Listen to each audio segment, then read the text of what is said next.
안녕하세요. 식사랑 오스컨입니다.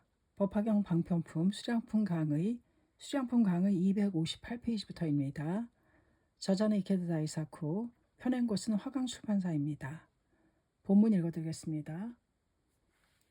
제 선남자, 열애견제 중생, 유오소법, 덕박구중자, 위시인설, 아소출가, 득안욕따라 삼맥삼보리, 연아실 성불이래, 구원약사, 단위방편, 교화중생, 영입불도, 자겨시설.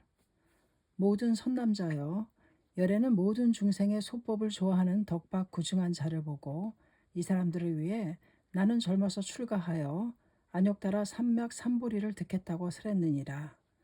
그러나 나는 실로 성불한 이래 구원이라는 것은 이와 같으니라. 단지 방편을 갖고 중생을 교화하고 불도에 들어가게 하려고 하여 이와 같이 설하노라. 통해 많은 선남자여, 열애는 많은 중생이 낮은 가르침을 좋아하고 덕이 얇고 번뇌의 때가 많음을 보고 이들 중생을 위해 나는 젊어서 출가하여 처음으로 무상의 깨달음을 얻었다고 설했다.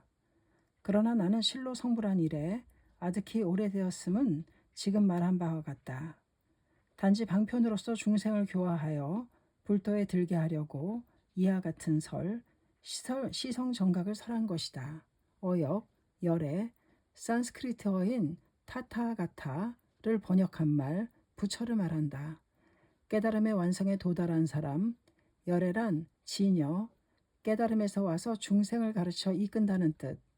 안욕따라 삼맥삼보리, 이상 없는 굉장한 깨달음, 부처의 깨달음을 말한다. 무상정등각이라고 한역한다. 강의, 커다란 이상을 향해 나아가는 향상의 인생, 그 사람에게는 언제나 희망이 있다. 충실이 있다. 감동이 있다. 내면에서 넘쳐 흐르는 생명의 빛이 있고 뭐라 말할 수 없는 매력이 있다. 법화경은 만인에게 부단한 향상의 길을 걷도록 호소한 경전이다. 위대한 부처의 경애를 목표로 하라. 흉중에 무한한 우주를 열어라. 이렇듯 무상의 길을 설한 경전이 법화경이다. 부처는 이 법화경을 설하기 위해 여러 가지 방편을 설하여 중생을 이끌었다. 석전이 이정경이나 법화경 정문에서 젊어서 출가하여 금세 처음으로 무상의 깨달음을 얻었다는 시성정각의 가르침을 설한 것도 소법을 좋아하는 덕박구중한 자의 이해에 응하여 설한 방편이었다. 요어소법이란 소승이나 권대승의 가르침 등 넓게 말하면 낮은 가치관이나 목적관에 집착해 부처에 대해 경애를 구하려 하지 않는 모습이라고 해도 좋다. 천태는 이러한 모습을 마음은 세간의 낙에 물들어 사견에 집착한다, 회심멸치를 바란다 등으로 지적했다.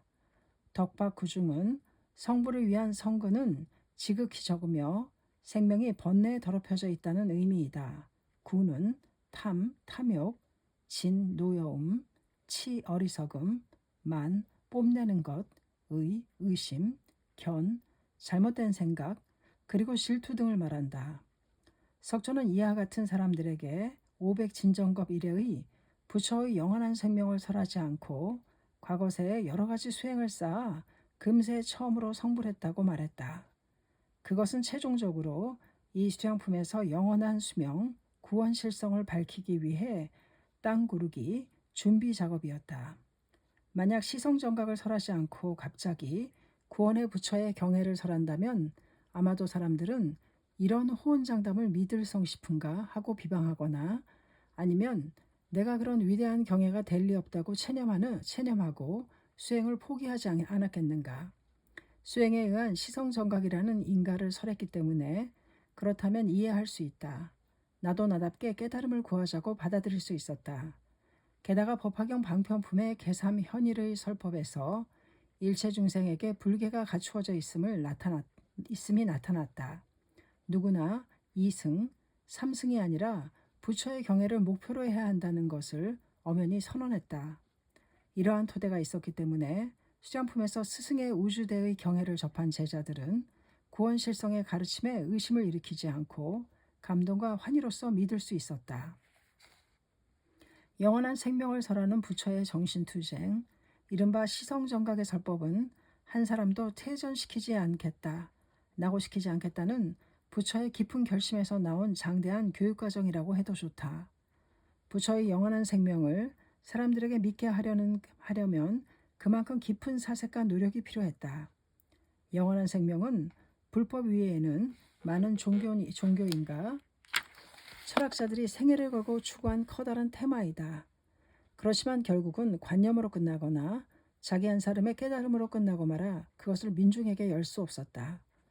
무시무종인 부처의 대생명을 덕박구중한 범부에게 이해시키는 일이 얼마나 어려운가. 여기에 부처의 장절한 정신투쟁이 있었다. 니치렌 대성인의 어번저는 이 위대한 부처의 생명을 말법의 민중을 위해 만다라로 구현한 것이다. 말법의 우리에게는 어번전에 대한 신심이 영원으로 가는 길이 된다. 어번전을 믿고 근행창제에 힘쓰고 광선유포에 끝까지 살아감으로써 우리 생명도 부처와 동일한 영원한 행복의 궤도에 들어갈 수 있다. 이 묘법을 믿고 행하는 사람은 덕박구중한 자가 아니다. 세계제일의 대성근의 자이다. 부처는 사자분신의 마음으로 중생을 이익, 시대는 실로 유오소법, 덕박구중의 세상이다. 향락과 이욕을 쫓는 저급하고 하찮은 삶을 당연하게 여기는 시대이다. 또 위대한 이상이 없는 니힐리즘, 허무주의의 시대일지도 모른다. 이러한 현대사회의 한복판에서 우리는 최고의 대법, 대생명철학을 배우고 믿고 행하고 있다. 영혼을 응시하고 인류를 구하기 위해 나아가고 있다. 이만큼 위대하고 복운이 가득한 인생은 없다. 바로 그렇게 질투를 받을 수밖에 없다. 오해와 편견, 소소한 난이 없다면 오히려 그쪽이 이상할 정도이다. 당당하게 나아가자. 우리는 가슴을 펴고 사람들의 마음을 일구는 작업을 더욱더 명랑하게 전개해야 한다. 또한 천태는 이 재선남자 열애견제 중생이라는 경문의 의의에 대해 석전제사의 사자분신의 익물, 중생을 이익하게 하는 것이라고 논했다. 이 경문은 부처가 민중을 구제하기 위해 사자분신의 투쟁을 한다고 설한 것이다. 광선유포를 위한 사자분신의 실천이 이 경문을 몸으로 읽는 것이 된다. 수양품 강의였습니다. 감사합니다. 책사랑 오죽헌이었습니다.